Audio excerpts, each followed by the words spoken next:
जय हिंद dear students, welcome to my channel. আমরা আজকে ইলেকট্রিসিটি বা তড়িৎ সম্পর্কে আলোচনা করব। আর আমরা এই আলোচনাটা এনসিইআরটির বইয়ের যে সিলেবাস তার উপর বেস করে একদম প্রতিটি লাইন ধরে আলোচনা করার চেষ্টা করব। তোমরা যারা একদম নতুন কম্পিটিটিভের সায়েন্সের পড়া পড়ছো তারা আশা করি এই ক্লাস থেকেই তোমরা তড়িৎ সম্পর্কে টোটাল ধারণা, কমপ্লিট ধারণা ক্লিয়ার করে নিতে পারবে। আজকের এই ক্লাসের পরে আমরা এই চ্যাপ্টার সংক্রান্ত যে কোশ্চেন প্রিভিয়াস ইয়ারে বিভিন্ন এক্সামগুলোতে এসছে, অর্থাৎ রেলের বিভিন্ন এক্সাম যেমন NTPC, ALP, junior engineer technician, group D, এই সমস্ত পরীক্ষায় যে কোশ্চেনগুলো এসছে প্রিভিয়াস ইয়ারে সেইগুলো আমরা আলোচনা করব। তাহলে আজকে কী আলোচনা করব? দেখো, আজকে আমরা বাংলা ভাষায় এনসিইআরটির বইয়ের চ্যাপ্টার ধরে আলোচনা করব। আর আজকের চ্যাপ্টার হচ্ছে ইলেকট্রিসিটি বা তড়িৎ, ক্লাস 10-এর খুবই গুরুত্বপূর্ণ চ্যাপ্টার। একদম বেসিক থেকে একদম জিরো লেভেল থেকে শুরু করব। তোমরা মন দিয়ে শোনার চেষ্টা করবে বা ভিডিওটি দেখলে আশা করি এই চ্যাপ্টার সম্পর্কে কমপ্লিট ক্লিয়ার ধারণা তোমাদের তৈরি হয়ে যাবে। ঠিক আছে, চলো শুরু করছি। দেখো, তড়িৎ কী? আধুনিক সমাজে তড়িতের এক গুরুত্বপূর্ণ ভূমিকা রয়েছে। কী ভূমিকা রয়েছে? এটি বাড়িঘর, বিদ্যালয়, হাসপাতাল, শিল্পক্ষেত্রে প্রভৃতি বিভিন্ন স্থানে বা সমস্ত জায়গায় অ্যাকচুয়ালি শক্তি যে ব্যবহার করি আমরা তার নিয়ন্ত্রিত ব্যবহার করার এবং সবচেয়ে সুবিধাজনক শক্তি ব্যবহার করার রূপ হচ্ছে তড়িৎ। ওকে, তাহলে তড়িৎ কী নিয়ে গঠিত? তড়িৎ বর্তনীতে কীভাবে প্রবাহিত হয়, তড়িৎ বর্তনীতে প্রবাহ নিয়ন্ত্রণকারী বিষয়গুলি কী কী, এই সম্পর্কে আমরা এই চ্যাপ্টারে আলোচনা করব। এবং সেই সাথে তড়িৎ প্রবাহের তাপীয় ফল সংক্রান্ত যে তথ্য বা তার ব্যবহার সেইগুলো নিয়েও আমরা আলোচনা করব। ঠিক আছে, তাহলে ফার্স্ট আলোচনা করছি তড়িৎ প্রবাহ এবং বর্তনী। দেখো, তড়িৎ প্রবাহ কি? আমরা বায়ু প্রবাহ, জল প্রবাহ সম্পর্কে জানি এবং আরও জানি যে প্রবাহমান জল নদীতে জল প্রবাহ সৃষ্টি করে। একইভাবে কোনো পরিবাহীর মধ্য দিয়ে যদি তড়িৎ আধান প্রবাহিত হয়, আধান মানে চার্জ, আধান প্রবাহিত হয়, তবে আমরা বলি যে পরিবাহীতে তড়িৎ প্রবাহিত হচ্ছে। আর আমরা জানি একটি টর্চের বাল্বকে জ্বালাতে গেলে কী করতে হবে? তড়িৎ কোষ জুড়তে হবে। একের অধিক তড়িৎ কোষ যখন ব্যবহার করা হয় তখন তাকে বলা হয় ব্যাটারি। এবার তড়িৎ কোষ কী করে? আধানের প্রবাহ বা তড়িৎ প্রবাহ সরবরাহ করে টর্চের মধ্যে। ওকে, আমরা এও দেখি যে যখন সুইচ অন থাকে তখনই কেবলমাত্র টর্চ জ্বলে বা আলো দেয়। আর তাহলে সুইচের কাজ কী? সুইচের কাজ হচ্ছে একটি সুইচ বাল্ব ও কোষের মধ্যে পরিবাহী সংযোগ স্থাপন করে। বুঝতে পারলে? তাহলে সুইচটা কী করতে পারে? সংযোগ স্থাপন করতে পারে, আবার সংযোগ বিচ্ছিন্নও করতে পারে। তাহলে আধান বা তড়িৎ প্রবাহ যার মধ্যে দিয়ে হচ্ছে তার মধ্যে দিয়ে আধান প্রবাহ হচ্ছে।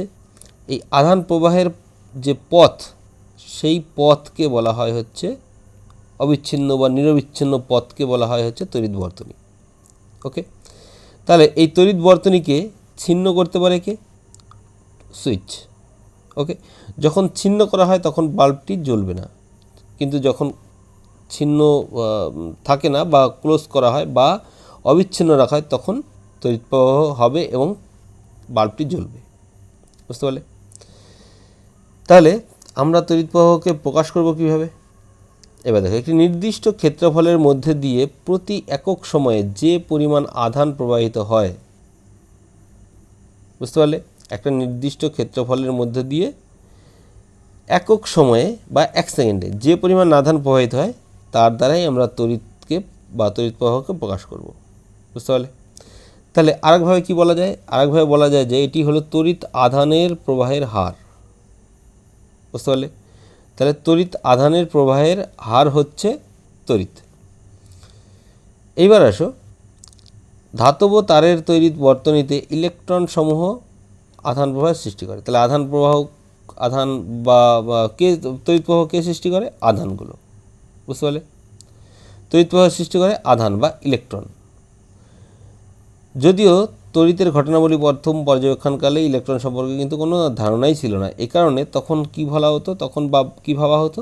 তখন ভাবা হতো ধনাত্মক আধানের প্রবাহই হচ্ছে তড়িৎ প্রবাহ। কিন্তু এখন আমরা জানি কি ধনাত্মক আধান প্রবাহিত হয় না, ঋণাত্মক আধান অর্থাৎ ইলেকট্রন প্রবাহের হারকে বলা হয়, বা ইলেকট্রনই হচ্ছে তড়িৎ পরিবহন করে। ঠিক আছে, তাহলে আগে যেটা ছিল ধারণা সেটা হলো ধনাত্মক আধানের প্রবাহকেই তড়িৎ প্রবাহে ধরা হতো এবং তার যে অভিমুখ, ধনাত্মক আধান প্রবাহের যে অভিমুখ সেটাকেই তড়িৎ প্রবাহের অভিমুখ হিসাবে ধরা হতো এবং এখনও সেটাকেই ধরা হয় যে ওই পথেই তড়িৎ প্রবাহটা হচ্ছে। মানে আধানের প্রবাহ, এক ধনাত্মক আধানের প্রবাহ অ্যাকচুয়ালি যেদিকে হওয়া উচিত সেদিকেই আমরা তড়িৎ প্রবাহটাকে ধরি এখনও, কিন্তু অ্যাকচুয়ালি তার অপোজিট দিকে ইলেকট্রনটা প্রবাহিত হয়। ঠিক আছে, প্রচলিতভাবে একটি তড়িৎ বর্তনীতে ঋণাত্মক আধানযুক্ত ইলেকট্রন প্রবাহের বিপরীত অভিমুখকেই তড়িৎ প্রবাহের অভিমুখ ধরা হয়। তার মানে ইলেকট্রন প্রবাহের বিপরীত অভিমুখ, অর্থাৎ ইলেকট্রনের বিপরীত কি?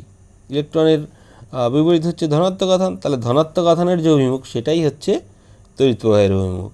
বুঝতে পারলে? নেক্সট, আমরা কীভাবে তড়িৎকে বা তড়িৎ প্রবাহকে প্রকাশ করব। ঠিক আছে, এবার দেখো, যদি আমরা কি দেখলাম একটু আগে বললাম যে একক সময়ে যত পরিমাণ আধান প্রবাহিত হয়। এবার দেখো, যদি টি সময়ে একটি পরিবাহীর যে কোনো প্রস্থচ্ছেদের মধ্য দিয়ে কিউ পরিমাণ আধান প্রবাহিত হয়, তাহলে ওই প্রস্থচ্ছেদের মধ্য দিয়ে তড়িৎ প্রবাহ যদি আই হয়, তাহলে আই ইজিক্যাল টু কী হবে? Q by T. মানে টি সময়ে প্রবাহিত হয় কিউ আধান, একক সময়ে কত হবে? কিউ বাই টি, ঐকিক নিয়ম জাস্ট। আর একক সময়ে যেটা প্রবাহিত হয় সেটাই হচ্ছে তড়িৎ প্রবাহ বা তড়িৎ প্রবাহ মাত্রা, আর এটাকেই বলা হয় আই দিয়ে প্রকাশ করা হয়। ওকে, এইবার আসবো একক। এসআই পদ্ধতিতে তড়িৎ আধানের একক কি? আধান বা কিউ, আধানের একক হচ্ছে কুলম্ব। ঠিক আছে, আধানের একক হচ্ছে কুলম্ব। তাহলে 1 কুলম্ব মানে কি? যা প্রায় 6 × 10⁻18 সংখ্যক ইলেকট্রনের আধানের সমান।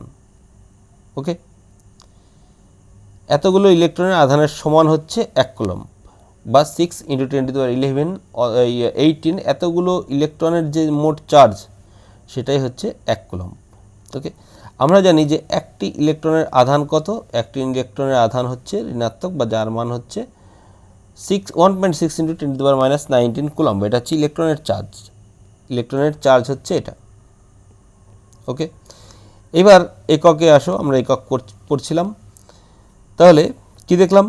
এসআই পদ্ধতিতে আধানের একক হচ্ছে কুলম্ব, আর তাহলে উপরে কিউ এর একক কি? কুলম্ব, আর নিচে টি এর একক কি? Second, coulomb per second. এটা হয়ে গেল কি? আই এর একক, আই।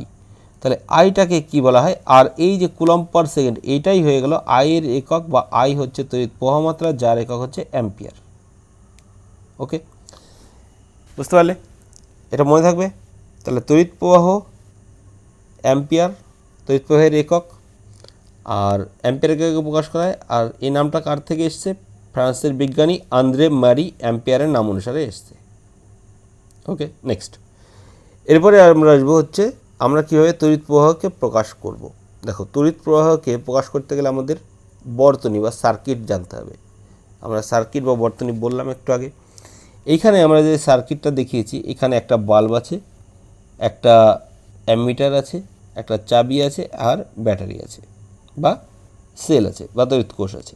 এবার দেখো, আমরা আগে এক্ষুনি দেখলাম 1 সেকেন্ডে 1 কুলম্ব তড়িৎ প্রবাহিত হলে, আমরা আগে কি দেখলাম? Coulomb per second is equal to I বা অ্যাম্পিয়ার। তাহলে এইটা যদি 1 হয় এবং এইটা যদি 1 হয়, মানে 1 সেকেন্ডে 1 কুলম্ব তড়িৎ প্রবাহিত হলে তার যে তড়িৎ প্রবাহ তাকে বলা হবে 1 অ্যাম্পিয়ার। ওকে, তাহলে 1 অ্যাম্পিয়ার কি? 1 সেকেন্ডে 1 কুলম্ব তড়িৎ আধান প্রবাহিত হলে 1 অ্যাম্পিয়ার তড়িৎ প্রবাহের সৃষ্টি হয়, অর্থাৎ 1A ইজিক্যাল টু 1C/1S। আর এটাকে আমরা আরও ক্ষুদ্র যে তড়িৎ প্রবাহ তাকে মিলি অ্যাম্পিয়ার, এবং তার থেকে ক্ষুদ্র যেটা তাকে মাইক্রো অ্যাম্পিয়ার হিসাবেও প্রকাশ করা হয়। মিলি অ্যাম্পিয়ার বলতে 1 অ্যাম্পিয়ারের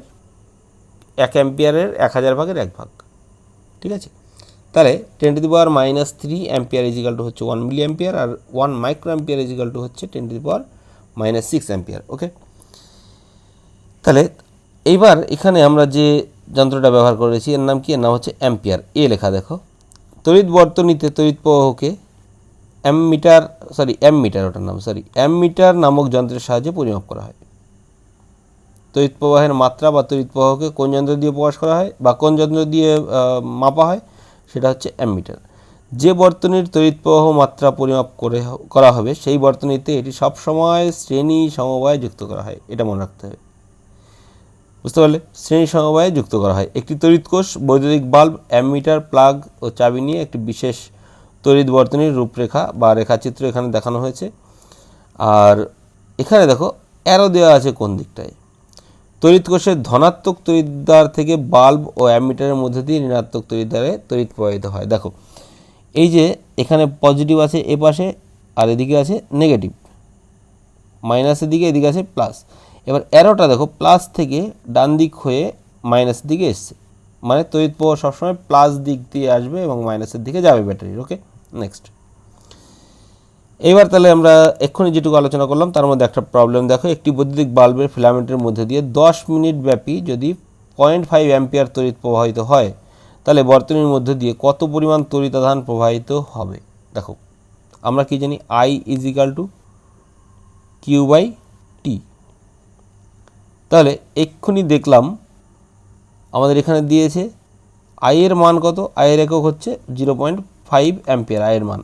তাহলে 0.5 অ্যাম্পিয়ার = Q/T। টি কত? 10 মিনিট। 10 মিনিটকে আমরা সেকেন্ড বানাতে গেলে ইন্টু 60 সেকেন্ড।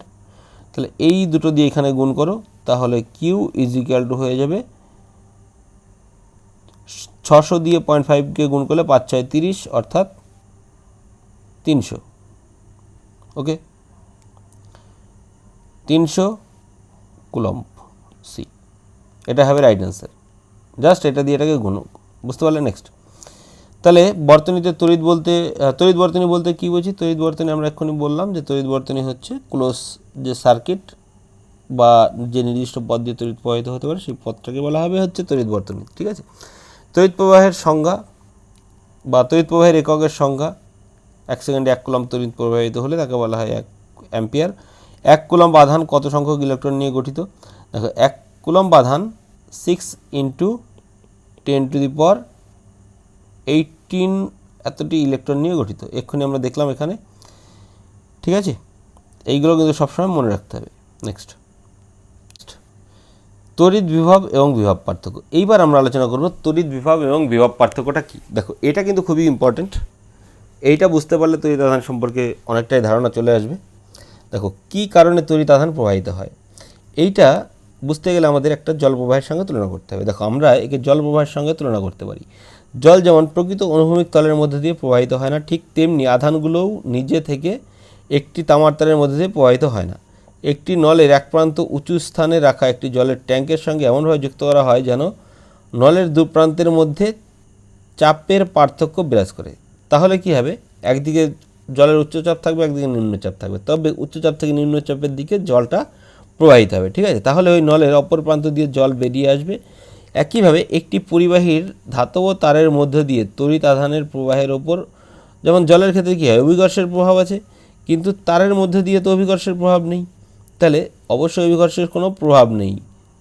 কি হয়, ইলেকট্রনগুলো পরিবাহীর মধ্য দিয়ে সচল হয় একমাত্র পরিবাহী বরাবর তড়িৎ চাপের পার্থক্য বজায় থাকলে। বুঝতে পারলে?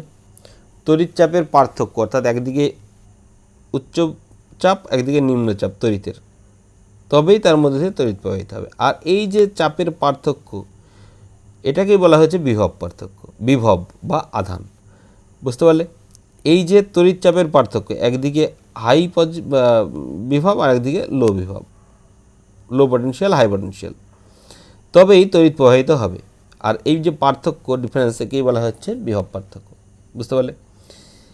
দেখো কী কারণে আধান প্রবাহিত হয় সেটা আরও একটু ইলাবোরেট করছি। দেখো এক বা একাধিক তড়িৎ কোষ দিয়ে যখন ব্যাটারি গঠিত হলো, তখন ব্যাটারির এক পাশে কী থাকে, পজিটিভ, এবং এক পাশে থাকে নেগেটিভ।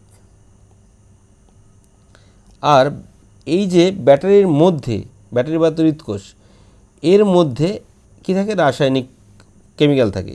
তাহলে ওদের মধ্যে রাসায়নিক বিক্রিয়ার ফলে বা ক্রিয়ার ফলে এমন কিছু কেমিক্যালের মধ্যে দেওয়া থাকে যারা পরস্পর বিক্রিয়া করে, রাসায়নিক বিক্রিয়া করে একদিকে পজিটিভ একদিকে নেগেটিভ তৈরি করে রাখে। তড়িৎদ্বার, দুটো ইলেকট্রোড, তড়িৎদ্বার যখনই হচ্ছে, একটা তড়িৎদ্বার পজিটিভ একটা তড়িৎদ্বার নেগেটিভ হচ্ছে, তাহলে একটা তড়িৎদ্বার নেগেটিভটা এদিকে আর পজিটিভটা এদিকে হচ্ছে। এইটাই হচ্ছে তড়িৎ যে আধান তৈরি হয়ে গেল। এবার একে শুধু কানেক্ট করলে এর মধ্যে দিয়ে তড়িৎ প্রবাহ হবে। ঠিক আছে, তাহলে দেখো এক বা একাধিক তড়িৎ কোষ দিয়ে গঠিত ব্যাটারির সাহায্যে এই বিভব পার্থক্য সৃষ্টি করা হয়। তাহলে বিভব পার্থক্য সৃষ্টি করা হতে পারে কার সাহায্যে? এক বা একাধিক তড়িৎ কোষ বা ব্যাটারি এর মাধ্যমেই কিন্তু তড়িৎটা সৃষ্টি হয় বা বিভব পার্থক্যের সৃষ্টি হয়। আর বিভব পার্থক্য সৃষ্টি হলেই তড়িৎ প্রবাহটা হয়। একটি তড়িৎ কোষ থেকে তড়িৎ প্রবাহ না নেওয়া হলেও এর অভ্যন্তরে রাসায়নিক বিক্রিয়ার ফলে কোষের দুই প্রান্তের মধ্যে বিভব পার্থক্য সৃষ্টি হয়। বুঝতে পারলে যা বললাম আমি এতক্ষণ? একটি তড়িৎ কোষকে একটি পরিবাহীর বর্তনীর উপাদানের সাথে যুক্ত করা হলে বিভব পার্থক্য পরিবাহীতে আধানগুলোকে গতিশীল করে তড়িৎ প্রবাহ সৃষ্টি করে। বুঝতে পারলে? তাহলে একটা পরিবাহীর মধ্য দিয়ে তড়িৎ প্রবাহ বজায় রাখতে গেলে কী করতে হবে? তড়িৎ বর্তনীতে তড়িৎ প্রবাহ বজায় রাখতে গেলে তড়িৎ কোষটিতে বা কোষটিকে এর সঞ্চিত রাসায়নিক শক্তি ব্যয় করতে হবে। তাহলে কন্টিনিউয়াস যদি আমি তড়িৎ বর্তনীতে তড়িৎ পাঠানোর চেষ্টা করি বা পাঠাতে চাই, তাহলে আমাকে কোষের মধ্যে কেমিক্যালস বা রাসায়নিক শক্তি যেটা ব্যয় হয়ে তড়িৎ শক্তি উৎপন্ন হচ্ছে, সেই রাসায়নিক শক্তি আমাকে সাপ্লাই করে যেতে হবে। ঠিক আছে, বুঝতে পারলে? তাহলে কোথা থেকে তড়িৎ প্রবাহ হচ্ছে? এটা অ্যাকচুয়ালি হচ্ছে তড়িৎ কোষ বা ব্যাটারি একে তড়িৎ প্রবাহ করতে বাধ্য করছে। কী করে? কারণ এদের নিজের ভেতরে যে কেমিক্যালসগুলো আছে সেইগুলো রাসায়নিক বিক্রিয়া করে একটা পজিটিভ পার্ট, একটা বা পজিটিভ মেরু এবং একটা নেগেটিভ মেরু তৈরি করে রাখছে। বোঝা গেল? নেক্সট, এইবার আসবো বিভব পার্থক্য। এর হচ্ছে ইউনিট বা একক, এই টাইপের বিষয়গুলো। তাহলে বিভব পার্থক্য বা পোটেনশিয়াল ডিফারেন্সটা কি? তড়িৎবাহী কোনো তড়িৎ বর্তনীতে একক আধানকে এক বিন্দু থেকে অপর বিন্দুতে নিয়ে যেতে যে পরিমাণ কার্য করতে হয়। দেখো, তড়িৎবাহী তার এর কোনো একটা আধানকে বা একক পরিমাণ আধানকে এক বিন্দু থেকে আরেক বিন্দুতে নিয়ে যেতে গেলে যত পরিমাণ কার্য করতে হয়, সেটাই হচ্ছে ওই দুই বিন্দুর মধ্যে পোটেনশিয়াল ডিফারেন্স। এই বিন্দু থেকে এই বিন্দুতে যখন নিয়ে যাব তখন এদের মধ্যে নিয়ে যেতে যে পরিমাণ কার্য করতে হবে, বুঝতে পারলে? তাকে বলা হচ্ছে বিভব পার্থক্য। সেটাই হচ্ছে বিভব পার্থক্য। তাহলে বিভব পার্থক্য কি? দেখো, যদি এখান থেকে এখানে কিউ পরিমাণ আধান নিয়ে যাচ্ছে, তখন যদি ডব্লিউ পরিমাণ কার্য হয়, তাহলে একক পরিমাণ আধান নিতে কিউ পরিমাণ আধান নিতে যদি ডব্লিউ কার্য হয়, তবে একক পরিমাণ আধান নিতে কত কার্য হবে? W by Q. এটাই হচ্ছে বিভব পার্থক্য, যাকে ভি দিয়ে প্রকাশ করা হয়। তাহলে দুই বিন্দুর মধ্যে বিভব পার্থক্য বা ভি ইজিক্যাল টু কত হবে? কৃতকার্য বা ডব্লিউ বাই আধান কিউ। বুঝতে পারলে? V is equal to W by Q, or W is equal to কি? V into Q. W is equal to বা কৃতকার্য ইজিক্যাল টু কি? W into Q into V. বুঝতে পারলে? বিভব পার্থক্য যদি দেওয়া থাকে, তবে কতগুলো আধান নিয়ে গেল সেই পরিমাণ দেওয়া থাকলো কুলম্ব। এর একক কি? কুলম্ব। আর এর একক হচ্ছে ভোল্ট যদি দেওয়া থাকে, তবে আর এই কৃতকার্য বা কার্যের একক কি? জুল। তবে এই দুটোকে গুণ করেও আমরা কি পাবো? কার্যের পরিমাণ পাবো। তাহলে ইতালীয় পদার্থবিদ আলেসান্দ্রো ভোল্টার নাম অনুসারে তড়িৎ বিভব পার্থক্যের এসআই একক ভোল্ট বা ভি দিয়ে প্রকাশ করা হয়। ওকে, নেক্সট। এবার আসো বিভব পার্থক্য সম্পর্কে আরও কিছু তথ্য।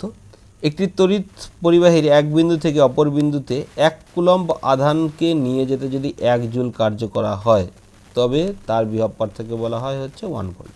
বুঝতে পারলে? তাহলে আমরা একটু আগে কি দেখলাম? বিভব পার্থক্য V is equal to W by Q. তাহলে একক আমরা এখান থেকে একক লিখতে নির্ণয় করতে পারি 1 জুল বাই 1 কুলম্ব। মানে কোনো পরিবাহীর এক বিন্দু থেকে অপর বিন্দুতে 1 কুলম্ব আধানকে যদি নিয়ে যাওয়ার চেষ্টা করি, তবে 1 জুল যদি কার্য করতে হয়, তবে তার যা বিভব পার্থক্য তাকেই বলা হয় 1 ভোল্ট। নেক্সট, ভোল্টমিটার দিয়ে বা ভোল্টমিটার নামক যন্ত্রের সাহায্যে বিভব পার্থক্য পরিমাপ করা হয়। আর একে যেই দুটো বিন্দুর মধ্যে বিভব পার্থক্য আমরা পরিমাপ করব, তাকে ওই দুটো বিন্দুর সাথে সমান্তরাল সমবায়ে যুক্ত করা হয়। ঠিক আছে? যে দুই বিন্দুর বিভব পার্থক্য পরিমাপ করতে হবে, ওই দুই বিন্দুর সাথে সর্বদাই সমান্তরাল বা সমান্তরালে দেওয়া আছে এখানে সমান্তরাল সমবায়ে ভোল্টমিটারকে যুক্ত করা হবে। ওকে, নেক্সট। এবার একটা প্রবলেম দেখো। যদি 2 কুলম্ব তড়িৎ আধানকে 12 ভোল্ট বিভব পার্থক্য বিশিষ্ট দুটি বিন্দুর মধ্যে এক বিন্দু থেকে আরেক বিন্দুতে নিতে হয়, তবে কত পরিমাণ কার্য করতে হবে? আমরা এক্ষুনি দেখলাম V is equal to W by C. তাহলে ডব্লিউ ইজিক্যাল টু কত, V into C, V into C, और ভি এর মান কত 12 ভোল্ট ইন্টু সি এর মান কত 2 সি, और ইজিক্যাল টু 12 ইন্টু 2 করলে 24, আর ডব্লিউ হচ্ছে কার্যের একক হচ্ছে জুল, 24 জুল। বুঝতে পারলে? নেক্সট এবার দেখো, একটি পরিবাহীর দু প্রান্তের মধ্যে দিয়ে বিভব পার্থক্য বজায় রাখতে সহায়ক একটি যন্ত্রের নাম হচ্ছে তড়িৎ কোষ। দুটি বিন্দুর মধ্যে বিভব পার্থক্য 1 ভোল্ট বলতে কী বোঝো? দুই বিন্দুর মধ্যে বিভব পার্থক্য 1 ভোল্ট বলতে আমরা এক্ষুনি বললাম, যদি 1 কুলম্ব আধানকে যদি আমরা এক জায়গা থেকে ওই দুটি বিন্দুর মধ্যে নিয়ে যাওয়ার চেষ্টা করি, এক বিন্দু থেকে আরেক বিন্দুতে, বা উচ্চ বিভবযুক্ত বিন্দু থেকে নিম্ন বিভবযুক্ত বিন্দুতে, তবে যদি 1 জুল কার্য করতে হয় তবে তাকে বলা হয় হচ্ছে 1 ভোল্ট বিভব পার্থক্য। এবার 6 ভোল্ট ব্যাটারির মধ্যে দিয়ে 1 কুলম্ব আধান পাঠাতে কত শক্তি সরবরাহ করতে হবে? দেখো, শক্তি কি? শক্তি হচ্ছে কার্য বা শক্তি, একই জিনিস। আমরা জানি কার্য করার সামর্থ্যকেই বলা হয় শক্তি। তাহলে কত শক্তি সরবরাহ করা হবে? আমরা এখানে ডব্লিউ ইজিক্যাল টু জানি কত, ভি ইন্টু সি, আর ডব্লিউ এটাই হচ্ছে শক্তি, এটাই হচ্ছে কার্য। তাহলে ভি ইন্টু সি করলে কত আসবে? 6 ভোল্ট ইন্টু 1 কুলম্ব, 6 ইন্টু 1 করলে 6 জুল হবে শক্তি। এত পরিমাণ শক্তি লাগবে। বুঝতে পারলে? নেক্সট এবার আসবো বর্তনী চিত্র। দেখো, বর্তনীতে আমরা যে চিত্র অঙ্কন করি বা বর্তনী যেভাবে অঙ্কন করি তার একটা পরিচ্ছন্ন চিত্র আঁকতে গেলে যে যে জিনিসগুলো লাগে বা যেভাবে করা হয় কনভেনশনালি, সেইগুলো আমরা দেখানোর চেষ্টা করছি। দেখো, কোনো বর্তনী বা তড়িৎ বর্তনী চিত্রের মতো একটি তড়িৎ কোষ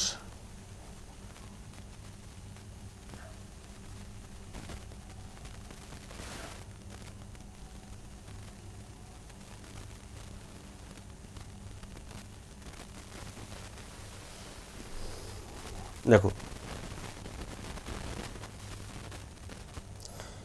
কোনো তড়িৎ বর্তনী একটি তড়িৎ কোষ বা একটি ব্যাটারি, একটি প্লাগ, চাবি এবং সংযোগকারী তার নিয়ে গঠিত। আমরা এর আগে চিত্র দেখিয়েছি।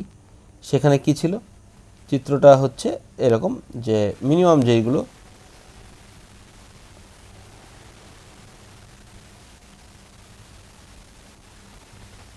এই। এবার কী কী থাকলো এখানে? দেখো, একটা হচ্ছে বৈদ্যুতিক বাল্ব, একটা হচ্ছে ব্যাটারি, একটা হচ্ছে প্লাগ বা চাবি। এখানটা আমরা একটা প্লাগ বা চাবি আঁকতে পারি, এঁকে দিলাম, আর সংযোগকারী তার। আর যদি কিছু কিছু থাকে, কোনো যন্ত্র থাকে, যেমন যদি ইলেকট্রিক ফ্যান থাকে তবে ফ্যান আঁকতে পারো, এরকম। এই হয়ে গেল বর্তনী।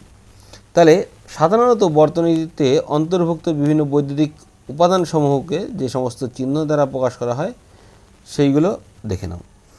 তড়িৎ কোষে কীভাবে প্রকাশ করা হয়? দেখো, এটা হচ্ছে তড়িৎ কোষ, একটা তড়িৎ কোষ। যদি একটি ব্যাটারি বা একটি কোষের সময়, ব্যাটারি মানে হচ্ছে কোষের সমবায় প্রকাশ করা হয়, তখন এরকমভাবে লেখা হয়। একদিকে পজিটিভ, একদিকে নেগেটিভ কিন্তু থাকবেই। এখানেও ছিল, দেখো, যেটা মানে যে পার্টটা লম্বা বেশি এই দুটোর মধ্যে সেটা পজিটিভ, আর যেটা ছোট সেটা হচ্ছে নেগেটিভ। নেক্সট, প্লাগ বা সুইচ, এইটা মনে হচ্ছে খোলা, এখানে কিন্তু কানেকশান নেই, সুইচটি খোলা আছে, বা চাবি মানে ইয়ে করা নেই, মানে কানেকশানটা ক্লোজ আছে, বন্ধ নেই, ওপেন সার্কিট। প্লাগ বা সুইচ বন্ধ, মানে সুইচ যেটা প্লাগ বা চাবি যদি বন্ধ করলে কী হবে? এখান থেকে কানেকশান হয়ে যাবে। এভাবে প্রকাশ করা হয়। তারের সংযোগ, একটা তার দিয়ে ধরো এখান দিয়ে একটা কানেকশান আছে, এখান দিয়ে একটা কানেকশান আছে, ঠিক আছে? তার মানে এটাকে আমরা সমবায় যখন করব সেই অনুযায়ী আমরা এইভাবে যোগাযোগ করি বা এইভাবে সংযোগ করি। নেক্সট, সংযোগবিহীন, ধরো এই তারের ওপর দিয়ে এই তারটা যখন যাবে সংযোগ হবে না, তখন হচ্ছে এইভাবে প্রকাশ করা হবে। সংযোগ নেই কিন্তু একটা তারের উপর দিয়ে একটা তার যেতেই পারে না, সেটা হচ্ছে এরকম। বৈদ্যুতিক বাতি, এইভাবে বাল্ব বা এইভাবে প্রকাশ করা যেতে পারে। আর বা রোধ, এটা রোধকে এরকমভাবে লেখা হয় বা রোধক। পরিবর্তনশীল রোধ বা রিওস্ট্যাটকে এরকমভাবে লেখা হয় বা এরকমভাবে ড্র করতে হয় বা এরকমভাবে করতে হয়। ওকে। নেক্সট, অ্যামমিটার হচ্ছে একটা গোল দিয়ে এদিকে একটা দাগ, এদিকে একটা দাগ, মাঝখানে এ। আর একইভাবে ভোল্টমিটার যখন লেখা হবে একদিকে এরকম গোল দিয়ে এরকম একটা আর এদিকে হচ্ছে ভি, ভোল্টমিটার, ঠিক আছে? নেক্সট, এই হয়ে গেল আমাদের সার্কিট বা বর্তনী তৈরি। এইবার আসবো আমরা সব থেকে ইম্পর্ট্যান্ট পার্ট, সেটা হচ্ছে ওহমস ল বা ওহমের সূত্র। দেখো ওহমের সূত্রটা কি, আমরা ওহমের সূত্র বের করতে গেলে আগে কিছু কিছু আলোচনা করে নেব। দেখো তোমরা ওহমের সূত্র ডাইরেক্ট পড়ে তারপরে মুখস্থ করে এভাবে করেছো, আজকে দেখো একটু অন্যভাবে পড়ানোর চেষ্টা করব। কোনো পরিবাহীর মধ্য দিয়ে প্রবাহিত তড়িৎ প্রবাহের সাথে পরিবাহীর দুই প্রান্তের যে বিভব পার্থক্য আছে তার সম্পর্ক আমরা আলোচনা করব বা সম্পর্ক খোঁজার চেষ্টা করব, ঠিক আছে। দেখো এই জন্য আমাদের একটা কাজ করতে হবে, সেই কাজটা হচ্ছে এই যে সার্কিটটা আমরা এখানে দেখিয়েছি চিত্রে, সেখানে এক্স ওয়াই দৈর্ঘ্যের একটি নাইক্রোম তার, দেখো এই যে এক্স ওয়াই দৈর্ঘ্য, এক্স আর ওয়াই কোথায়, এই যে নাইক্রোম তার আছে, একটি অ্যামমিটার আছে, একটি ভোল্টমিটার আছে, আর ওপরে দেখো এইখানটায় ভি ভি ভি ভি লেখা আছে না চারটে, এইখানটায় হচ্ছে চারটি তড়িৎ কোষের সমবায়ে একটি বর্তনী তৈরি করি, বুঝতে পারলে। তাহলে নাইক্রোম তার দেওয়া হলো, নাইক্রোমের কী গো, নাইক্রোমের যে উপাদান সেইগুলো জানা আছে নিশ্চয়ই তোমাদের, একটা হচ্ছে নিকেল, ক্রোমিয়াম, ম্যাগনেসিয়াম এবং লোহা এর সংকর ধাতু। এইবার দেখো এই সার্কিটটি কমপ্লিট করা হলো। ফার্স্ট কী করবো, আমরা এখানে চারটে ব্যাটারি নিয়েছি, প্রথমে একটা ব্যাটারি দেবো, এখানে কানেকশানটা জুড়ব, তখন দেখব অ্যামমিটারের পার্ট, ভোল্টমিটারের পার্ট নোট করব। ভোল্টমিটারে কী মাপে, বিভব প্রভেদ মাপে, অ্যামমিটারে তড়িৎ প্রবাহ মাপে, ঠিক আছে, বুঝতে পারলে। তাহলে দেখো এই দুটো পার্ট আমরা মেজার করব। পরে কি করব, আরও একটা ব্যাটারি জুড়ব, আরও একটা ব্যাটারি জুড়ব বলতে বা আরও একটা তড়িৎ কোষ আমরা এখানে অ্যাড করব, তখন এইখানে কানেকশান হবে। তখন আমরা দুটো সেল দিয়ে যে তড়িৎ প্রবাহ পাবো সেটা অ্যাম্পিয়ারে বা অ্যামমিটার আর ভোল্টমিটারের পার্ট বা রিডিংগুলো টুকবো। তাহলে দেখো কী বললাম, প্রথমে বর্তনীতে তড়িৎ উৎস রূপে একটি তড়িৎ কোষ ব্যবহার করে অ্যামমিটার থেকে তড়িৎ প্রবাহ এবং ভোল্টমিটার থেকে বিভব পার্থক্য লিপিবদ্ধ করা হবে। একইভাবে দুটি, তিনটি ও চারটি তড়িৎ কোষ ব্যবহার করে তড়িৎ প্রবাহ আই এবং বিভব পার্থক্য বি এর মান লিপিবদ্ধ করব। এরপরে আমরা এটাকে কী করব, প্রতি ক্ষেত্রে আই এবং ভি এদের অনুপাত বের করব।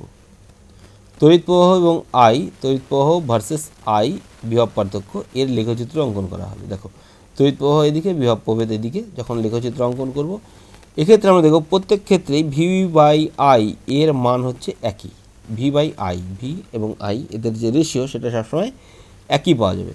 তাই ভি বাই আই লেখচিত্রটি হবে মূল বিন্দুগামী একটি সরলরেখা, ঠিক আছে। তাহলে কী হবে, ভি বাই আই যে অনুপাত এটা সবসময় ধ্রুবক হবে, কি V by I is equal to constant হবে বা ধ্রুবক, বা এটাকে কেও বলা যেতে পারে, এটাকে আমরা ধ্রুবক কে। তাহলে এই যে সরলরেখাটা, এই সরলরেখাটি বোঝায় যে তারের মধ্যে দিয়ে তড়িৎ প্রবাহ বৃদ্ধির সাথে সাথে বিভব পার্থক্য সরলরৈখিকভাবে বৃদ্ধি পায়। এটাই হচ্ছে ওহমের সূত্র। তার মানে কি, অ্যাকচুয়াল হচ্ছে তারের মধ্যে তড়িৎ প্রবাহ যখন যতই বাড়বে বিভব পার্থক্যও তত বাড়বে,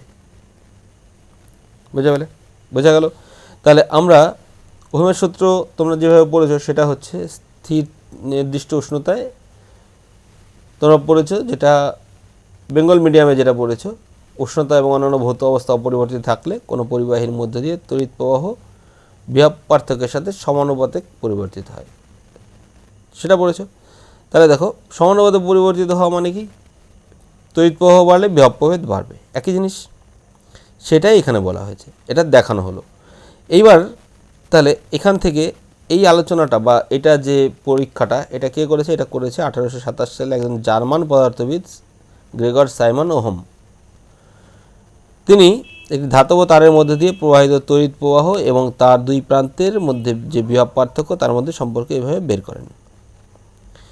তাহলে কি দেখছে, তাপমাত্রা অপরিবর্তিত থাকলে কোনো তড়িৎ বর্তনীতে যুক্ত কোনো ধাতব তারের দুই প্রান্তের বিভব প্রভেদ ওর মধ্যে দিয়ে প্রবাহিত তড়িৎ প্রবাহের সমানুপাতিক হয়। এটাই হচ্ছে ওহমের সূত্র, বুঝতে পারলে। তাহলে অন্যভাবে আমরা এভাবে দেখালাম, ওইখান থেকে আই ভ্যারিজিয়াস ভি বা ভি ভ্যারিজিয়াস আই, তাহলে V by I is equal to কি কনস্ট্যান্ট বা ধ্রুবক, or V is equal to I R, I দিয়ে এখানে জাস্ট গুণ হবে, বুঝতে পারলে। নেক্সট, এইবার এই আরটা কি, দেখো একটি নির্দিষ্ট তাপমাত্রায়, যে তাপমাত্রা যেহেতু স্থির রেখেছিলাম, নির্দিষ্ট তাপমাত্রায় প্রদত্ত ধাতব তারের ক্ষেত্রে সমীকরণে থাকা আর একটি ধ্রুবক, একে ধাতব তারটির রোধ বা রেজিস্ট্যান্স বলে, বুঝতে পারলে।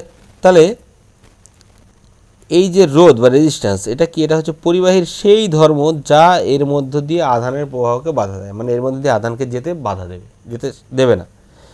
তাহলে এর এসআই একক হচ্ছে ওহম, যাকে গ্রিক অক্ষর এরকম একটা সিম্বল, এটাকে ওহমই বলা হয়, এই সিম্বল দিয়ে প্রকাশ করা হয়।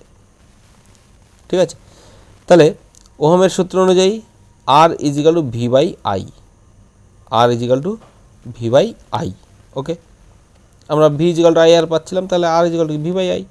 আবার দেখো এইভাবেও বলা যেতে পারে, আর হচ্ছে বিভব প্রভেদ এবং তড়িৎ প্রবাহের অনুপাত, একেও বলা হতে পারে আর বা রোধ।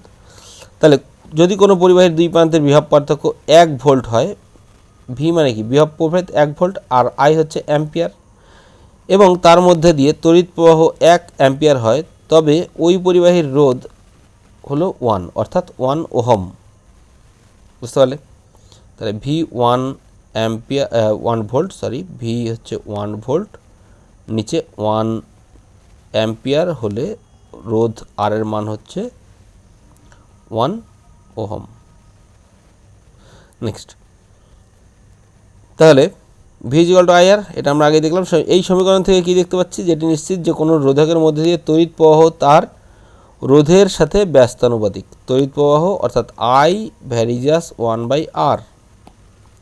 তড়িৎ প্রবাহ বাড়লে রোধ কমবে, আর রোধ বাড়লে তড়িৎ প্রবাহ কমবে। তাহলে যদি রোধকে দ্বিগুণ করা হয় তবে তড়িৎ প্রবাহ কী হবে? অর্ধেক হবে।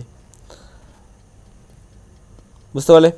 তাহলে আমাদের অনেক ব্যবহারিক ক্ষেত্রে কী লাগে? তড়িৎ বর্তনীতে তড়িৎ প্রবাহের মান বৃদ্ধি করা হয় বা হ্রাস করার প্রয়োজন পড়ে।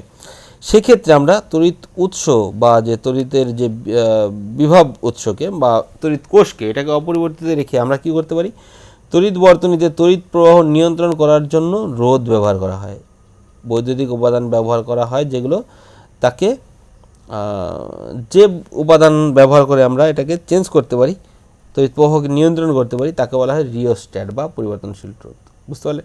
মানে পরিবর্তনশীল রোধ বা রিওস্ট্যাট কি? সেটা হচ্ছে যে সিম্বল দিয়েছিলাম, কীরকম সিম্বলটা হচ্ছে এরকমভাবে যেটা ছিল, আর এখানে মাথায় একটা অ্যারো ছিল। পরিবর্তনশীল রোধটা হচ্ছে, ধরো আমাদের কোথাও একটা রোধের কম বেশি করতে হবে বা বেশি রোধ দেওয়া আছে, সেখানকে আমার কমাতে হবে। তাহলে এইখানে যে কানেকশানটা, সেই কানেকশানটাকে জাস্ট মুভ করলেই কিন্তু আমাদের পরিবর্তনশীল, মানে রোধ পরিবর্তন হলে কি পরিবর্তন হবে? প্রবাহ মাত্রা পরিবর্তন হয়ে যাবে। মানে প্রবাহ মাত্রাকে নিয়ন্ত্রণ করার জন্য আমরা রোধকে পরিবর্তন করে ব্যবহার করতে পারি। এটাকেই বলা হয় হচ্ছে পরিবর্তনশীল রোধ বা রিওস্ট্যাট। তাহলে তড়িৎ বর্তনীতে রোধের মান পরিবর্তন করার জন্য প্রায়ই যে যন্ত্র ব্যবহার করা হয় তাকে রিওস্ট্যাট বলা হয়। নেক্সট, এবার দেখো, বিভিন্ন উপাদানের জন্য তড়িৎ প্রবাহ বিভিন্ন হয়, এটা নিশ্চয়ই তোমরা জানো। আমরা জানি তড়িৎ বর্তনীতে ইলেকট্রনের প্রবাহের জন্য তড়িৎ প্রবাহ ঘটে। ওকে, যদিও ইলেকট্রনগুলো পরিবাহীতে গতিশীল হওয়ার জন্য সম্পূর্ণভাবে মুক্ত নয়, ইলেকট্রনগুলো যে পরিবাহীর মধ্যে দিয়ে গতিশীল হয়, ওদের পরমাণুগুলোর আকর্ষণজনিত কারণে ইলেকট্রনগুলোর গতি বাধাপ্রাপ্ত হয়, তাই তো? তাহলে অ্যাকচুয়ালি কী হচ্ছে? ইলেকট্রন, ফ্রি ইলেকট্রন যেগুলো, সেইগুলোই দিয়ে তড়িৎ পরিবহনটা হচ্ছে, কিন্তু ইলেকট্রনকে তো ওর পরমাণুগুলো আকর্ষণ করছে, নিউক্লিয়াসগুলো, সেই কারণে ইলেকট্রনগুলো বাধাপ্রাপ্ত হয় এবং তড়িৎ প্রবাহ ব্যাঘাত ঘটে। এইভাবে পরিবাহীতে রোধের জন্য ইলেকট্রনগুলো, পরিবাহীতে যে এই বাধা, সেটাই হচ্ছে বাধা বা রোধ। এইভাবে পরিবাহীতে রোধের জন্য ইলেকট্রনগুলোর গতি মন্দীভূত হয় বা কম হয়ে যায়। একটি নির্দিষ্ট আকারের যে উপাদানের রোধ কম, যে উপাদানের রোধ সবথেকে কম, সেটা হবে উত্তম পরিবাহী, আর যার ক্ষেত্রে রোধ বেশি সেটা হবে অন্তরক বা যার মধ্যে দিয়ে কুপরিবাহী। ঠিক আছে, এভাবেও ভাবতে পারো। যথেষ্ট পরিমাণ রোধ বিশিষ্ট পরিবাহীকে রোধক বা রেজিস্টর বলে। একই আকারের উচ্চ রোধ সম্পন্ন উপাদানগুলো হলো দুর্বল পরিবাহী। একই আকারের একটি অন্তরকের রোধ অনেক বেশি, অন্তরক বলতে যার মধ্যে তড়িৎ প্রবাহিত হতে পারে না, তার রোধ অনেক বেশি। ওকে, নেক্সট, পরিবাহীর রোধ এবার যে যে বিষয়গুলোর উপর নির্ভরশীল সেইগুলো আমরা একটু আলোচনা করি। এই যে চিত্রটা দেওয়া আছে, এই চিত্রের মতো একটা ডায়াগ্রাম তৈরি করতে হবে বা একটা সার্কিট তৈরি করতে হবে। সার্কিট, এখানে ব্যাটারি, এখানে অ্যামমিটার, আর এখানে একটা চাবি আছে, আর এই যে পয়েন্ট দেখো 1 নম্বরের যে পয়েন্ট আছে এখানে একটা নাইক্রোম তার ব্যবহার করা হয়েছে। এবার এর সাথে একটা তড়িৎ কোষ এগুলো লাগানো আছে, দেখো এখানে বলেও দেওয়া আছে এল দৈর্ঘ্যের একটি নাইক্রোম তার, একটি তড়িৎ কোষ, একটি অ্যামিটার, একটি প্লাগযুক্ত বা প্লাগ চাবিযুক্ত করে একটি তড়িৎ বর্তনী সম্পন্ন করা হলো। এবার চাবি যখনই লাগানো হবে তারপরে এটাকে অ্যামিটারের পার্টটা রিডিংটা নিয়ে রাখতে হবে, ঠিক আছে। এইবার দেখো নাইক্রোম তারটিকে একই প্রস্থচ্ছেদের ক্ষেত্রফল বিশিষ্ট কিন্তু দ্বিগুণ দৈর্ঘ্যের, এই যে 2 নম্বর দেখো যেটা ডবল দৈর্ঘ্য, যেখানে সাদা পয়েন্ট আছে একটা কালো পয়েন্ট আছে, কালো পয়েন্টে কালো পাশে যাবে, সাদা পয়েন্টে সাদা পাশে যাবে, ঠিক আছে। তাহলে দ্বিগুণ দৈর্ঘ্যের যেটা অর্থাৎ এই 2 নম্বরেরটা, এইটাকে এই প্রান্তটা এখানে এবং এই প্রান্তটা এইখানে দিয়ে জুড়ে আবার পাট নিতে হবে। এটাই কী হলো, এটা হচ্ছে দ্বিগুণ দৈর্ঘ্যের হলো, কিন্তু মোটা কিন্তু একই রকমের বা প্রস্থচ্ছেদের ক্ষেত্রফল একই।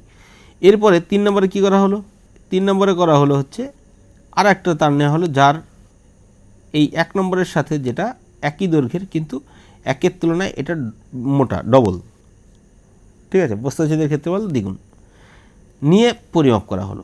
আবার কি করা হলো, আর একটা নেওয়া হলো 4 নম্বর যেটা, সেটা তার উপাদানই আলাদা, অন্য বস্তু নেওয়া হলো, একটি নাইক্রোম তারের পরিবর্তে একটি তামার তার নেওয়া হলো, বুঝতে পারলে। এইবার অ্যামিটারের পার্টগুলো নেওয়া হলো। এবার তড়িৎ প্রবাহের সবগুলোর মান লিপিবদ্ধ করা হলো। এবার সব ক্ষেত্রে তড়িৎ প্রবাহের মানের পার্থক্য লক্ষ্য করো।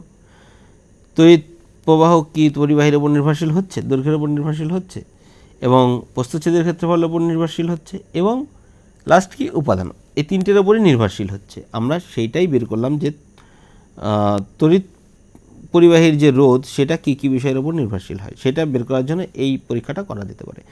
সেখানে কি দেখা যাচ্ছে যে তারের দৈর্ঘ্য যখন দ্বিগুণ করা হলো পরিবাহীর রোধ ডবল হয়ে গেছে, পরিবাহীর রোধ ডবল হয়ে গেছে কেন, কারণ অ্যামিটারের পার্ট অর্ধেক হয়ে গেছে, মানে তড়িৎ প্রবাহ মাত্রা বা প্রবাহ হাফ হয়ে গেছে। প্রবাহ হাফ কখন হয়, যখন রোধ ডবল হয়, ঠিক আছে। আবার দেখো বর্তনীতে যখন একই উপাদানের তৈরি একই দৈর্ঘ্যের বাট মোটা যে তারটা ব্যবহার করা হয়েছে তার ক্ষেত্রে অ্যামিটারের পার্ট বৃদ্ধি পেয়ে গেছে, মানে তড়িৎ প্রবাহ বেশি হয়ে গেছে মোটা তারের ক্ষেত্রে। আবার যখন একই দৈর্ঘ্য একই প্রস্থচ্ছেদের ক্ষেত্রফল বিশিষ্ট কিন্তু আলাদা উপাদান নেওয়া হয়েছে তখন অ্যামিটারের পার্ট পরিবর্তন হয়ে গেছে। তাহলে এই 3টে বিষয়ের উপর ডিপেন্ড করে।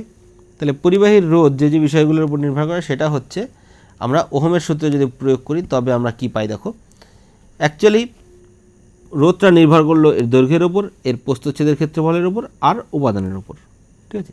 তাহলে একই উপাদান যদি নিই আমরা, উপাদান কোন উপাদানের ক্ষেত্রে কী হবে সেটা বলা যায় না, সেজন্য উপাদানটাকে আলাদা করে দিলাম। যদি একই উপাদানের বস্তু নিই তাহলে নিখুঁত পরিমাপ থেকে দেখা যাবে যে সুষম ধাতব পরিবাহীর রোধ এর দৈর্ঘ্যের সাথে সমানুপাতিক হয়, প্রস্থচ্ছেদের ক্ষেত্রফলের সাথে ব্যস্তানুপাতিক হয়, ঠিক আছে। এই দুটো দেখো যখন একই উপাদান হয়, অর্থাৎ আর ভ্যারিজিয়াস এল এবং আর ভ্যারিজিয়াস 1/a, আর ভ্যারিজিয়াস 1/a, তাহলে এই দুটোকে যদি কম্বাইন করি আর ভ্যারিজিয়াস L/a হবে, বুঝতে পারলে। এটাকে সমানুপাতিক ধ্রুবক একটা ধ্রুবক আসবে, সেটা হচ্ছে রো, আর ভ্যারিজিয়াস রো ইন্টু L/a। যেই রোটা কি, রোটা হচ্ছে সমানুপাতিক ধ্রুবক, একে পরিবাহীর উপাদানের তাড়িতিক রোধাঙ্ক বা ইলেকট্রিক্যাল রেজিস্টিভিটি বলা হয়। উপাদানের যে উপাদানটা নেওয়া হবে তার ইলেকট্রিক্যাল রেজিস্টিভিটি বলা হয় বা রোধাঙ্ক, বুঝতে পারলে। নেক্সট, এবার রোধাঙ্কের একক কি দেখো, রোধাঙ্কের একক আমরা এখান থেকে দেখলাম যে রোধ আর এর একক কি, ওহম। তাহলে আর এর একক পেয়েছিলাম ওহম, তাহলে রো ইজিক্যাল টু, দেখো রো ইজিক্যাল টু আমরা কি পাচ্ছি, আর ইন্টু এম A/L। কারণ কি দেখো, L is equal to rho into R is equal to rho into L/a or rho is equal to R into A/L। তাহলে রোধের একক কি, ওহম। ক্ষেত্রফলের একক কি, প্রস্থচ্ছেদের ক্ষেত্রফলের একক মিটার স্কোয়ার, বাই দৈর্ঘ্যের একক কি, মিটার। তাহলে মিটার মিটার কাটবে, একটা মিটার থাকবে, অর্থাৎ ওহম মিটার, ওহম মিটার, এটা হচ্ছে রোধাঙ্কের এসআই একক। একই পদার্থের, এটা একটা পদার্থের একটা বৈশিষ্ট্যমূলক ধর্ম যে কোনো পদার্থের ক্ষেত্রে। তাহলে ধাতু ও ধাতু সংকরের ক্ষেত্রে রোধাঙ্কের মান খুবই কম হয়, রোধাঙ্ক খুব কম। রোধাঙ্ক বেশি হলে কী হবে, যার রোধাঙ্ক কম তার ক্ষেত্রে তড়িৎ প্রবাহিতা বেশি, আর অন্তরক পদার্থের ক্ষেত্রে রোধাঙ্ক খুব বেশি। ঠিক আছে। তাহলে যার ক্ষেত্রে রোধাঙ্কের মান খুব কম তারা খুব সুপরিবাহী। ওকে, তাহলে এরা হচ্ছে তড়িতের সুপরিবাহী ধাতু এবং ধাতু সংকর। আর রবার ও কাচের মতো অন্তরক পদার্থের রোধাঙ্কের ক্রম হচ্ছে 10⁻12 থেকে 10⁻17 ওহম মিটার। তাহলে রোধ এবং রোধাঙ্ক উভয়ই তাপমাত্রার সাথে পরিবর্তিত হয়। আমরা সেই কারণে উভয় ক্ষেত্রে তাপের কথা কিন্তু উল্লেখ করে দিই যে নির্দিষ্ট তাপে বা উষ্ণতায় স্থির থাকলে। ঠিক আছে, তাহলে দুটোই তাপমাত্রার ক্ষেত্রে কি হয়, পরিবর্তিত হয়। ওকে, নেক্সট আমাদের এই পার্টটা আলোচনা হয়ে গেছে রোধাঙ্কের একক থেকে শুরু করে তাপমাত্রার উপর নির্ভরশীলতা। পরবর্তী পার্টটা দেখো। সাধারণত ধাতু সংকরের রোধাঙ্ক তার উপাদান ধাতুগুলোর রোধাঙ্ক অপেক্ষা বেশি হয়। ধাতু সংকরের রোধাঙ্ক উপাদান ধাতুগুলোর রোধাঙ্ক অপেক্ষা বেশি হয়। উচ্চ তাপমাত্রায় ধাতু সংকর সমূহ সহজে জারিত হয় বা দহন হয় না। ঠিক আছে, এ কারণে বৈদ্যুতিক ইস্ত্রি বা ইলেকট্রিক ইস্ত্রি, টোস্টার ইত্যাদির মতো তাপ উৎপাদক বৈদ্যুতিক যন্ত্রগুলো সচরাচর ব্যবহার করা হয়। ঠিক আছে, কারণ ধাতু সংকরগুলো সহজে কি পুড়বে না বা গলবে না বা বাতাসে রিয়াকশান করবে না। সেই কারণে ধাতু সংকরের যে সংকর ধাতুগুলো সেইগুলোই হিটারে, টোস্টারে, ইলেকট্রিক ইস্ত্রিতে, আয়রনে, এই সমস্ত জায়গায় ব্যবহার করা হয়। ওকে, আর বৈদ্যুতিক বাল্বের যে ফিলামেন্ট তাতে কী তৈরি করা হয়, কী দিয়ে ব্যবহার করা হয়, সেটা হচ্ছে টাংস্টেন দিয়ে ব্যবহার করা হয় বা টাংস্টেন ব্যবহার করা হয়। অন্যদিকে তড়িৎ পরিবাহী তার তৈরিতে সাধারণত তামা ও অ্যালুমিনিয়াম ধাতু ব্যবহার করা হয়। নেক্সট এবার একটা প্রবলেম দেখো যে 1200 ওহম রোধের একটি বাল্বের ফিলামেন্ট 220 ভোল্ট উৎস থেকে কত তড়িৎ প্রবাহ নেবে, বুঝতে পারলে? দেখো আমরা কি জানি, V is equal to I R. তাহলে আই ইজিক্যাল টু কত, ভি বাই আর। আর ভি এর মান কত, 220, 220 ভোল্ট বাই আর কত, 1200। এটা রোধ, কাটাকাটি করো, একটা জিরো কাটবে, 22/120। দেখো এটা 22/120, আমরা আর একটু ছোটো করতে পারি এটাকে, 11/60, 11/60 আসছে। এইবার এটাকে যদি ক্যালকুলেশন করো, আর কাটছে না যদিও, দেখো এটাকে কাটলে বা 110 দশমিকের জন্য, তাহলে একবার যাবে, 60 হবে, 50 থাকবে, 50 বা একটা জিরো আসবে, 6×8 = 48, মোটামুটি 8×8 = 480, মোটামুটি 1.8 বা 0.18 এরকম টাইপের একটা অ্যান্সার আসবে। 0.18 অ্যাম্পিয়ার। আয়ের একক হচ্ছে অ্যাম্পিয়ার, এই টাইপের অ্যান্সার আসবে। ওকে, নেক্সট কোশ্চেন নাম্বার পরেরটা আর কি। 100 ওহম রোধের একটি বৈদ্যুতিক হিটার কুণ্ডলী 220 ভোল্ট উৎস থেকে কত তড়িৎ প্রবাহ নেবে? একই, দেখো 220 ভোল্ট 220 বাই রোধের মান কত, 110, কাটলে কত হবে, এটা হবে হচ্ছে 2.2, জিরো কাটবে অর্থাৎ 2.2 অ্যাম্পিয়ার, এর অ্যান্সার। নেক্সট আর একটা দেখো, যদি কোনো উৎস থেকে 4 অ্যাম্পিয়ার তড়িৎ প্রবাহ নেওয়ার সময় একটি বৈদ্যুতিক হিটারের দুই প্রান্তের বিভব প্রভেদ 60 ভোল্ট হয়। যদি বিভব পার্থক্য বৃদ্ধি করে 120 ভোল্ট করা হয় তখন হিটারটি কত তড়িৎ প্রবাহ নেবে? ও আচ্ছা, এটাই দেখো, প্রথম দুটো কন্ডিশন আছে। এটাই আছে হচ্ছে একটা কন্ডিশন প্রথমে দেওয়া আছে, যাতে তড়িৎ প্রবাহ আই দেওয়া আছে এবং ভি দেওয়া আছে। তাহলে V is equal to I R, তাহলে আর কিন্তু দেওয়া নেই, আর আমাকে বের করে নিতে হবে। উভয় ক্ষেত্রে আর একই, কেন? কারণ উভয় ক্ষেত্রেই আর এর মান ফিক্সড হবে, একই বৈদ্যুতিক হিটার। তাহলে দেখো আর ইজিক্যাল টু কত, V by I, V is equal to 60 by I কত, 4 ampere, volt by ampere is equal to 15 ohm. একইভাবে পরের ক্ষেত্রে দেখো আমাকে বের করতে হবে তড়িৎ প্রবাহ I is equal to V by R. और ভি এর মান কত, ভি এর মান বৃদ্ধি পেয়ে হয়ে গেছে 120, আর আর এর মান কত, 15, বুঝতে পারলে? और এটা 8 × 15 করলে হবে 120, 8 অ্যাম্পিয়ার। নেক্সট আর একটা কোশ্চেন, 20 ডিগ্রি সেন্টিগ্রেড তাপমাত্রায় 1 মিটার দৈর্ঘ্যের একটি ধাতব তারের রোধ দেওয়া আছে। এটা যদি তারটি ব্যাস 0.3 মিলিমিটার হয় তবে ওই তাপমাত্রায় ধাতুটির রোধাঙ্ক কত হবে। দেখো রোধাঙ্ক বের করতে বলেছে, এটা কিন্তু খুব ইম্পর্ট্যান্ট বা অন্য টাইপের একটু। রোধাঙ্ক আমরা জানি কি, রোধাঙ্ক rho is equal to R into A by L. ওই তাপমাত্রাতেই বের করতে বলেছে, তাহলে তাপমাত্রা দিয়ে আমাদের কিন্তু কোনো কাজ নেই, তাপমাত্রাটা যা আছে থাক। তাহলে এবার দেখো আর এর মান কত, আর এর মান দেওয়া আছে 26 ওহম ইন্টু এ মানে কত, এ হচ্ছে প্রস্থচ্ছেদের ক্ষেত্রফল, যেহেতু ব্যাস দেওয়া আছে তাহলে ব্যাসার্ধ কত, বা আমরা কি জানি পাই আর স্কোয়ার।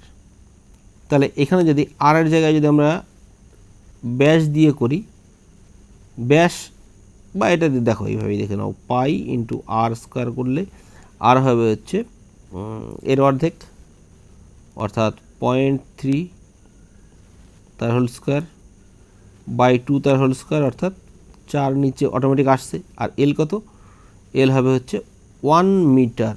1 মিটার মানে মিলিমিটারে নিয়ে যাও, কারণ এটা মিলিমিটারে আছে, এটা বলতে এখানে মিলিমিটারে আছে। তাহলে মিলিমিটারে নিলে কি হবে,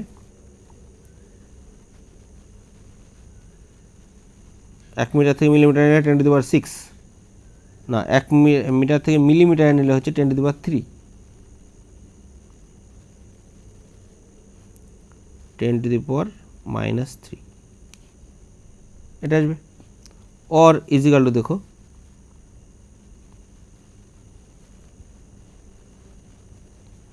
কি করবে, আর 1 মিটার থেকে যদি আমরা মিলিমিটারে নিয়ে যাই ইন্টু আসবে হচ্ছে 10⁻³ মিলিমিটার। ওকে, और ইজিক্যাল টু এটাকে ক্যালকুলেশন করলে আসবে হচ্ছে দেখো 26 ইন্টু পায়ের মান হচ্ছে 22/7 ইন্টু 3 স্কোয়ার করলে 9 আর উপরে আসবে হচ্ছে 0.09। ওকে, অ্যাকচুয়ালি এটা আসবে, আর নিচে আসবে 4 ইন্টু 1000 এই আসবে। আর এখানে এই দশমিকটা তুলতে গেলে নিচে আরও দুটো জিরো আসবে। আর এটাকে এবার ক্যালকুলেশন করো যতদূর করা যায়, 2 দিয়ে কাটলে এখানে 2 দিয়ে কাটলে 11, 2 দিয়ে কাটলে আবার হবে 13। ওকে, 7 দিয়ে কাটা যাবে না, আচ্ছা 13 ইন্টু 11 ইন্টু 9, 13 ইন্টু, বা এটা ক্যালকুলেশন করলে আসবে দেখব 1.84 ইন্টু 10⁻⁻6 ওহম মিটার। ওকে, নেক্সট কোশ্চেনটা দেখো, এল দৈর্ঘ্য ও এ প্রস্থচ্ছেদের ক্ষেত্রফল বিশিষ্ট একটি ধাতব তারের রোধ দেওয়া আছে 4 ওহম, একই উপাদানের তৈরি, উপাদান অর্থাৎ রো একই, L/2 ও 2a প্রস্থচ্ছেদের ক্ষেত্রফল বিশিষ্ট অপর একটি তারের রোধ করতে হবে। দেখো আমরা কি জানি, R is equal to rho into L/a। এবার এই রোধের মান দেওয়া আছে কত, 4 ওহম দেওয়া আছে, এটা পরে দেখছি। পরেরটার ক্ষেত্রে যদি ধরি R2 ইজিক্যাল টু কত হবে, রো ইন্টু এল কত, এল হচ্ছে আগে যা ছিল তার হাফ অর্থাৎ L/2 ইন্টু প্রস্থচ্ছেদের ক্ষেত্রফল কত, আগে যা ছিল তার দ্বিগুণ ইন্টু 2a, আগে যা ছিল তার দ্বিগুণ হলো, আগে যেটা ছিল তার ডবল হলো এটা, আর এল আগে যা ছিল তার হাফ হলো এটা। ওকে, এবার ইজিক্যাল টু কত, রো ইন্টু L/4a, সরি এটা ইন্টু হবে।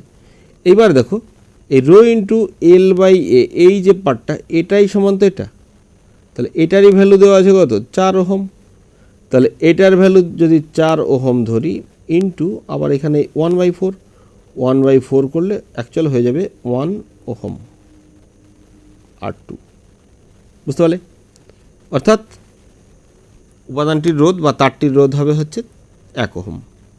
নেক্সট, তাহলে আমরা এখন যে আলোচনাগুলো করলাম তার মধ্যে থেকে এইগুলো নিশ্চয়ই তোমরা পারবে। দেখো, একটি পরিবাহীর রোধ কোন কোন বিষয়ের উপর নির্ভর করে, এখনই বলা হলো, দৈর্ঘ্য, প্রস্থ এবং প্রস্থচ্ছেদের ক্ষেত্রফল এবং উপাদান।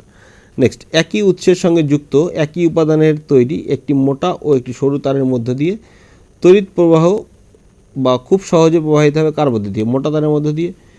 ঠিক আছে, ধরো কোশ্চেন নাম্বার 3, ধরো কোনো তড়িৎ উপাদানের রোধ অপরিবর্তিত রেখে এর দুই প্রান্তের বিভব পার্থক্য কমিয়ে পূর্বের অর্ধেক করা হলো, এর মধ্যে দিয়ে তড়িৎ প্রবাহের কী পরিবর্তন হবে? দেখো ভি ইজিক্যাল টু আমরা কী জানি আই আর, তাহলে আর যদি কনস্ট্যান্ট থাকে, আর কনস্ট্যান্ট, তাহলে আই বাড়লে কী হবে? ভি বাড়বে, বা ভি বাড়লে আই বাড়বে, এটা সমানুপাতে পরিবর্তিত হয়। অর্থাৎ আই বিভব প্রভেদ কী করা হয়েছে? কমিয়ে অর্ধেক করা হয়েছে, তাহলে তড়িৎ প্রবাহ কী হবে? এটাও কমে অর্ধেক হয়ে যাবে। বৈদ্যুতিক টোস্টার ও বৈদ্যুতিক ইস্ত্রির কুণ্ডলী তৈরিতে বিশুদ্ধ ধাতুর পরিবর্তে সংকর ধাতু কেন ব্যবহার করা হয়? দেখো এইগুলোতে সংকর ধাতু ব্যবহার করা হয় বা ধাতু সংকর ব্যবহার করা হয়।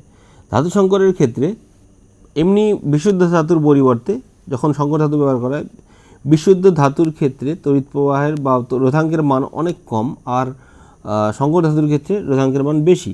যখন রোধাঙ্কের মান বেশি হয়ে যাবে তখন তার মধ্যে একটু রোধ তৈরি হয়ে যাচ্ছে। রোধ তৈরি হওয়া মানে কি?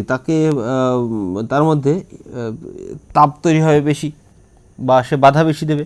বাধা যখনই দেবে তার মধ্যে দিয়ে বাধা বেশি দিলে তার মধ্যে হিটটা বেশি তৈরি হবে। কিন্তু যেহেতু সংকর ধাতু, তারা অত সহজে রাসায়নিক বিক্রিয়াও করবে না বা গলেও যাবে না, সেই কারণে, বা সহজে জারিত হবে না অ্যাকচুয়ালি সংকর ধাতু। এই কারণে এর হাই টেম্পারেচারেও এরা সঠিক উপায়ে কাজ করবে বা ফাংশনাল থাকবে, ঠিক আছে? এই কারণে বিশুদ্ধ ধাতুর পরিবর্তে সংকর ধাতু ব্যবহার করা হয়। Next, thank you for watching my video. আজকের ক্লাস আমরা এখানে শেষ করছি।